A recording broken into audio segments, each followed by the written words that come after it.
Ya, shalom sahabat bahagia, kembali lagi dengan saya Gerlan Ituasari, yang dimana di video kali ini saya masih hanya akan membahas yaitu mata kuliah saya administrasi gereja baru, teman-teman. Ya, karena di beberapa video sebelumnya teman-teman, saya sudah menjelaskan tentang dimensi-dimensi yang ada di eh, administrasi gereja baru, yaitu yang pertama administrasi teologi, Alkitab dan doktrin, dan juga yang kedua itu kebijakan gereja, dan yang ketiga adalah manajemen dan kepemimpinan gereja. Nah, dalam video kali ini teman-teman, saya akan membahas dimensi yang keempat yang ada terdapat dalam mata kuliah administrasi gereja baru, teman-teman, yaitu dimensi budaya dan organisasi. Ya teman-teman, berbicara masalah budaya dan organisasi, tentunya budaya itu adalah suatu kodrat manusia yang tidak bisa terlepas. Artinya saling mempunyai keterkaitan antara manusia dan budaya. Ya, budaya sendiri teman-teman adalah konteks yang tidak terelakkan dalam dunia organisasi, teman-teman. Ya, dalam budaya tersebut terkandung nilai-nilai budaya yang dihidupi serta dianggap bermakna oleh individu maupun organisasi tersebut, teman-teman. Nah, oleh sebab itu penelitian terhadap nilai-nilai budaya menjadi hal yang sangat dibutuhkan ketika kita mencoba memahami budaya organisasi gereja, teman-teman. Ada salah satu tokoh perilaku organisasional bernama Vijay Sathe yang menyatakan bahwa keberhasilan sebuah organisasi itu ditentukan bila organisasi atau komunitas tersebut dapat membentuk identitas. Maksudnya membentuk identitas dari masing-masing anggota yang terdapat dalam organisasi tersebut, teman-teman. Nah, struktur atau sistem dan juga kepemimpinan dan budaya secara sinergis. Nah, itu yang perlu di poin-poin penting yang harus dibentuk dalam membangun suatu budaya dalam suatu komunitas ini, teman-teman. Nah, keempat hal ini harus berjalan secara selaras, seimbang satu dengan yang lain, teman-teman. Artinya tidak bisa terlepas, mereka saling mempunyai berkaitan begitu. Nah, Hofstede juga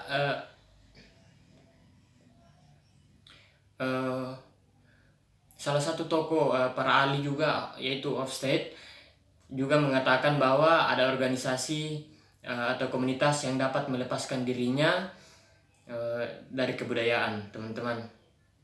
Artinya adalah dalam budaya organisasi terdapat unsur-unsur nilai-nilai budaya yang hidup, dan hal tersebut merupakan bagian-bagian integral dari konteks yang membangunnya. Nah teman-teman, budaya organisasi sendiri memainkan peranan yang cukup penting dalam kehidupan kelompoknya.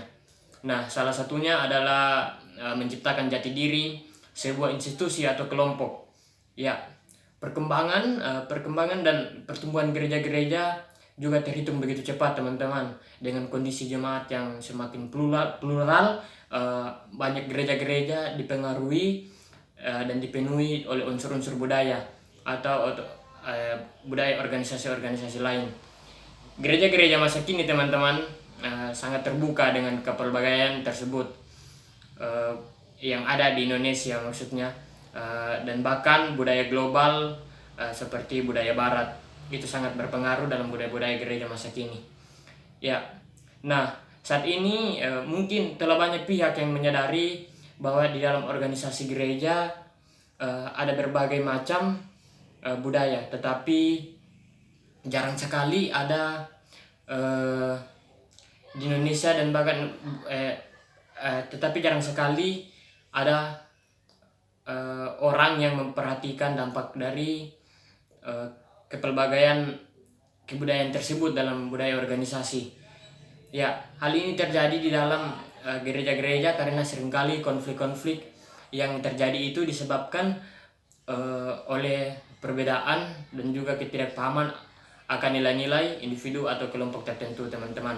Nah, Robin juga berpendapat bahwa beberapa memberikan pendapatnya dalam hal tersebut, budaya ini, yaitu beberapa fungsi budaya organisasi.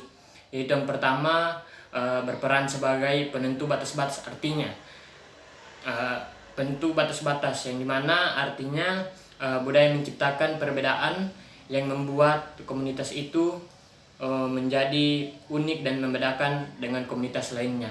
Dan yang kedua, teman-teman, nilai yang kedua adalah identitas budaya menurut rasa identitas suatu komunitas. Ya.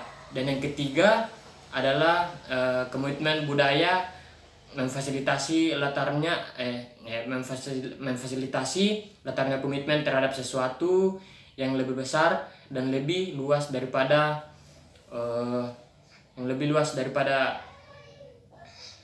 kepentingan diri individu. Nah, yang keempat itu adalah stabilitas budaya, teman-teman.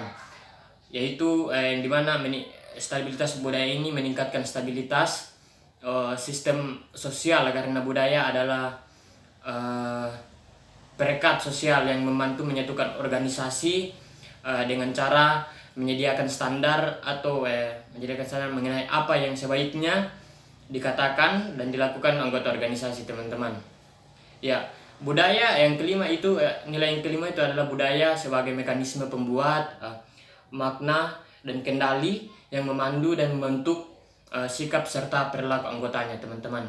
Nah, jika kita lihat dari tujuannya, teman-teman, budaya organisasi sangat penting untuk digunakan sebagai rujukan berpikir, ya, bertindak dan untuk mengambil keputusan yang berkaitan dengan perkembangan dan masa depan sebuah organisasi atau komunitas itu dalam menghadapi tantangan maupun perubahan yang makin kompleks, teman-teman.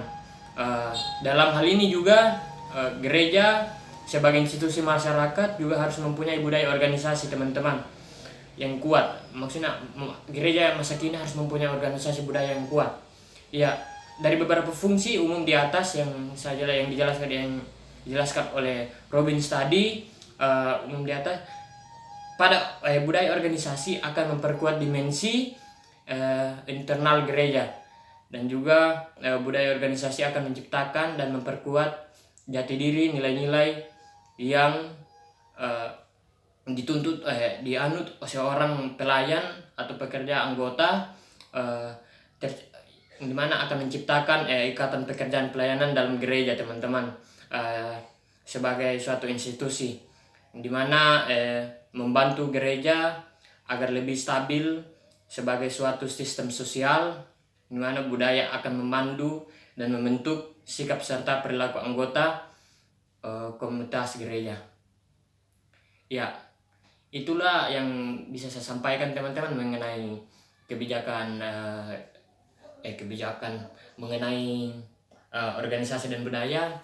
Mungkin saya mohon maaf atas jika ada kesalahan kata-kata yang saya keluarkan. Kiranya teman-teman dapat menerima, kita sama-sama belajar.